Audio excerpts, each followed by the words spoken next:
सभी देशवासियों को 74वें स्वतंत्रता दिवस की बहुत बहुत बधाई। ये हमारा राष्ट्रीय पर्व है और बड़े उत्साह के साथ आप मनाइए। जब बात करते हैं उद्देशिका की, तो उद्देशिका में पहली लाइन लिखी है, हम भारत के लोग। इस हम भारत के लोग में हिंदू भी आता है, मुस्लिम भी आता है, क्रिश्चियन भी आता है और बौद्धिस्ट भी आता है तथा साथ ही अन्य संप्रदाय के लोग भी आते हैं। तो हमारा संविधान पहले ही कहता है, हम भारत के लोग, जिसमें सभी लोग शामिल हैं, तो सभी धर्मों का आप सम्मान करिए।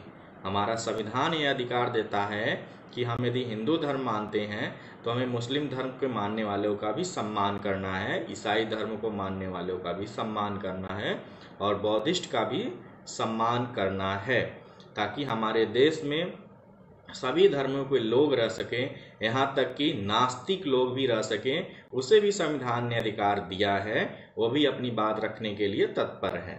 लेकिन जो सबसे महत्वपूर्ण बात है, आप किसी भी धर्म के खिलाफ अपशब्द नहीं कह सकते। आपको जिस तरह से संविधान ने अधिकार दिया है कि अपने धर्म को मानिए, उसी तरह से किसी धर्म को श्रेष्ठ बनाने के लिए या किसी धर्म को नीचा दिखाने के लिए आपको कोई भी अपशब्द नहीं करना चाहिए, जो कि हमारा संविधान हमसे कहता है, पथ निरपेक्षता की बात करता है। इसलिए मैं आपसे ये बात कर रहा हूँ।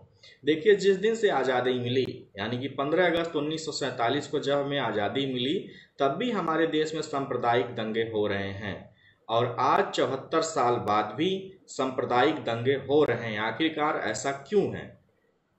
आप सोच करके देखिएगा, कितने 74 सालों में आज भी उसी तरह की परिस्थितियां हैं, ज़्यादा परिवर्तन नहीं आया।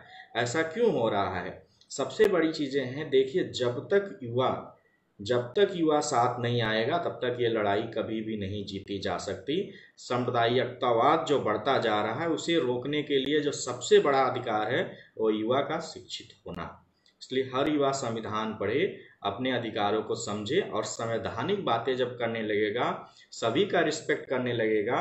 हमारा संविधान ये भी कहता, उद्देशिका में ही कहा गया है कि सबको गर्व के साथ जीने का अधिकार है। तो प्रतिदिन आप लोग किसी न किसी व्यक्ति के ऊपर जो व्यक्तिगत कमेंट करते हैं, उससे बचिए, क्योंकि यह गैर संवैधानिक है। और हमारा संविधान आगे बताता है कि सभी को सामाजिक न्याय, आर्थिक न्याय और राजनीतिक न्याय मिलना चाहिए। सामाजिक न्याय की बात तो मैं अक्सर करके करता रहता हूँ, लेकिन आर्थिक न्याय का मतलब है आर्थिक आधार पर किसी से भेदभाव न करना।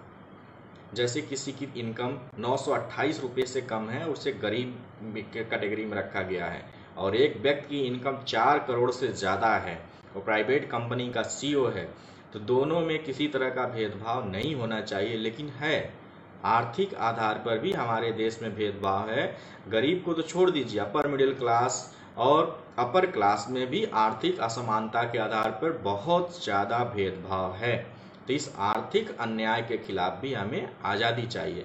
हंगर इंडेक्स की जब बात करेंगे, जिसमें 156 देशों को सम्मिलित किया गया है, उसमें हमारे देश का जो स्थान है, वो आप आश्चर्य में रह जाएंगे, 146वां, यानी कि 146 नंबर पे हम लोग हंगर इंडेक्स में भी आते हैं। इसमें भी हमने अच्छा कार्य नहीं किया है।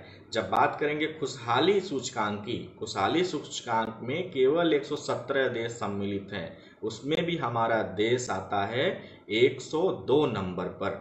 सोचिए, हमारे देश में आज़ादी के बाद भी खुशहाली आज तक नहीं आ पाई। क्यों नहीं आ पाई? इस पे आपको मंथन करने की ज़रूरत है। अब बात आती है सामाजिक न्याय की। सामाजिक न्याय की सबसे ज़्यादा बात होती है, लेकिन मिलता कुछ भी नहीं है, क्योंकि बहुत से ऐसे लोग हैं हमारे देश में जो सामाजिक न्याय का खुल करके विरोध करते हैं। लेकिन जब अमेरिका की बात करेंगे, वहाँ भी अफर्मेटिव एक्शन है, लोग अफर्मेटिव एक्शन लागू करके खुशी का एहसास करते हैं। यूरोप में भी है, बहुत सारे कंट्री में अफर्मेटिव एक्शन आज भी चल रहे हैं। तो राजनैतिक न्याय हमारे संविधान द्वारा प्रदत्त अधिकार है, जिसमें हमारा सबका वोट एक बराबर रखेगा वैल्यू।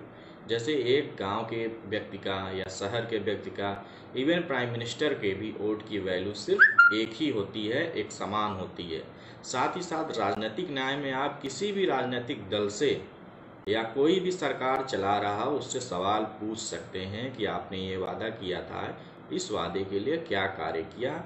ये हमें राजनीतिक न्याय में मिलता है। और साथ ही साथ किसी भी राजनीतिक दफ्तर में, कोई भी कमीशन में आप आसानी से जा सकते हैं, वहाँ पर अपनी बात रख सकते हैं। इसे राजनीतिक न्याय के अंतर्गत रखा गया है।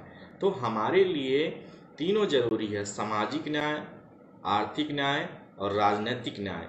लेकिन आज भी लोकतंत्र के अंतर्गत पूर्ण रूप से न तो सामाजिक न्याय मिला है, न ही आर्थिक न्याय मिला है, देखते ही आर्थिक असमानता कितनी है, और ना ही राजनीतिक न्याय मिला है। राजनीतिक चुनाव में आप देखते होंगे, चुनावों का चीरहरण होता है पैसे के दम पर। पैसे देकर के वोट खरीदे जाते हैं, जिससे वोट की वैल्यू नहीं रह जाती। आप जिससे चूज करना चाहते हैं नहीं चूज कर पाते। आप जब सरकार से सवाल पूछते हैं तो कोई रिप्लाई नहीं आती है। इसलिए आज तक बहुत लोगों ने लिखा है कि अभी भी आज़ादी अधूरी है। वास्तव में आज़ादी अधूरी है, लेकिन आप इसे पूरा कर सकते हैं। सिर्फ भारत का युवा ही भारत की राजनीतिक, आर्थिक और सामाजिक आज़ादी को पूर्ण कर सकता है। अतः सब लोग मिलकर के इन पे बात रखिए और सांप्रदायिकतावाद में मत पड़िए। कोरोना का समय चल रहा है, बहुत से डॉक्टर, 250 से ज़्यादा डॉक्टर शहीद हो गए, जिनका आपको नाम तक नहीं पता होगा। उत्तर प्रदेश का एक सैनिक शहीद हो गया, जिसका भी आपको नाम नहीं पता होगा। लेकिन बेंगलोर में दंगे हो रहे हैं, क्यों हो रहे हैं, कौन करा रहा है, सब कुछ आपको पता होगा। इसलिए व्यक्ति या आने वाली पीढ़ी दंगाई बनना चाहता है, क्योंकि उस पर जोर दिया जाता है। ये एक साजिश है, इस साजिश को आप समझिए और इस साजिश से आप दूर रहिए। सांप्रदायिकतावाद का हमारे देश में कोई स्थान नहीं होना चाहिए। बहुत बहुत धन्यवाद दोस्तों। नेशनल दस्तक को बचाने के लिए बहुत जरूरी है कि हर खबर को शेयर करें, लाइक करें, कमेंट जरूर करें।